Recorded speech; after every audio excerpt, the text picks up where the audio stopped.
কালকে আমরা মালিক সমিতির অফিসে বসে আছি সন্ধ্যা 7টার দিকে। সন্ধ্যা 7টার দিকে মুতালিব প্লাজা দোকান মালিক সমিতির অফিসে আমরা বসা।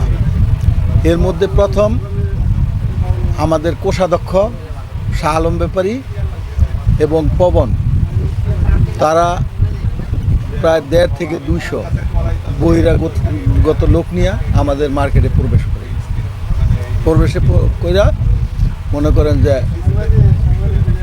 মালিক সমিতির অফিস দখলের জন্য পায়তারা করে। তো পায়তারা করার পরিপ্রেক্ষিতে আমাদের সাধারণ দোকান মালিক ব্যবসায়ী এটার প্রতিবাদ করে। এটার প্রতিবাদ করায় তারা তাদের উপর হামলা করে, কিল ঘুষি লাত্তি। এরা ভিডিও ফুটেজ আমাদের সমিতির অফিসে আছে। এখন তারা ওইটারও জিম্মি করে রাখছে, ফুটেজটা দিচ্ছে না আমাদেরকে এবং আমাকে জীবন নাশের হুমকি দিচ্ছে, মাইরা লাগবে। আর তারা তো ভাই এইটা আছে 2005 সালেও তারা এই মার্কেট দখল করছিল, এই মার্কেটে নৈরাজ্য চালাইছে, চাঁদাবাজি করছে, যার পরিপ্রেক্ষিতে আমরা তখনকার আমাদের মেয়র বীর মুক্তিযোদ্ধা সাদেক হোসেন খোকার কাছে আমরা সমস্ত দোকান মালিকরা অভিযোগ দায়ের করি।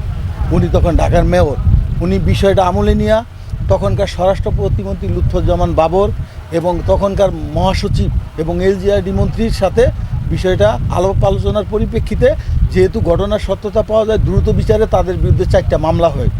কিছুদিন পর এই পপন শাহ আলম এর ক্যাডার বাহিনী নিয়ে আসা আমাদের এই মার্কেটারে 2-3 দিন 4 দিন কয়েকদিন পর বন্ধ করে দিতে আছে।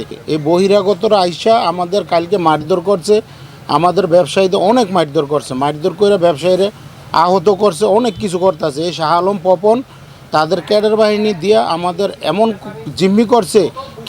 কিছুদিন পর আইসা ওনারা আমাদের থেকে চাঁদা চায়, আমাদের থেকে কি টাকা চায়। এটা কি হইতেছে আমরা বুঝতেই পারতেছি না। আমি আসলে এই ব্যবসায়ী মতলব একজন ব্যবসায়ী, আমি আজকে আসলাম। আসার পরে যে জানতে পারলাম যে মার্কেটিং একটা আহ্বায়ক কমিটি ঘোষণা করা হয়েছে আর কি, আমি আজকেই জানলাম।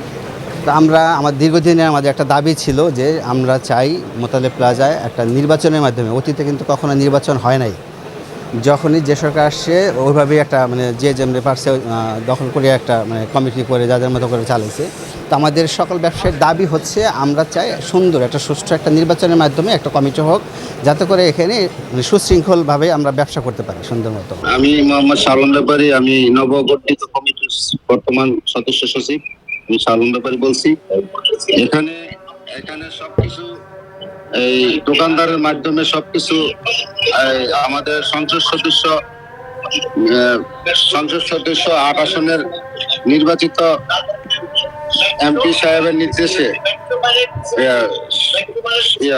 এমপি সাহেবের অবগতিতে আমরা এই কমিটি গঠন করছি। এখন হয়েছে এই যে বাচ্চু যে ঘটনা বলছে, এটা সম্পূর্ণ বানোয়াট মিথ্যা কথা বলা হচ্ছে যে উনি দখল করে 17 বছর নিয়েছে। কি হয়েছে না হয়েছে এটা আমাদের জানা নাই। আর কেউ এখন জেনুইন কোনো সভাপতি এখানে নাই। এখন যে যার ব্যাপারে অভিজ্ঞতা আমার কোনোটাই জানা নাই। এখন কথা হচ্ছে নির্বাচনী এখানে হয় নাই, কোনো সভাপতি অ্যাকুরেট নাই। নির্বাচনে এটা জেনুইন সভাপতি আসুক, আমরা এটা চাই। এখন দেখলাম একটা কমিটি ঘোষণা করলো, এটা কি করছে আমরা কিছু জানি না, আমরা দোকানদারি করে আমার নলেজ নাই। এটা নিজেরাই করে এগুলো। আমরা চাচ্ছি যাতে মার্কেটে একটা সুষ্ঠু নির্বাচন হয়, নির্বাচনের মাধ্যমে যাতে আসে জনপ্রতিনিধি, আমরা সেটাই চাই। আমি যতদূর জানি ধরেন আওয়ামী লীগের আমলে ছিল, আওয়ামী লীগের যারা ছিল তারা এখানে করতো, তারা যাওয়ার পর আর কোনো কমিটি হয়নি এখানে।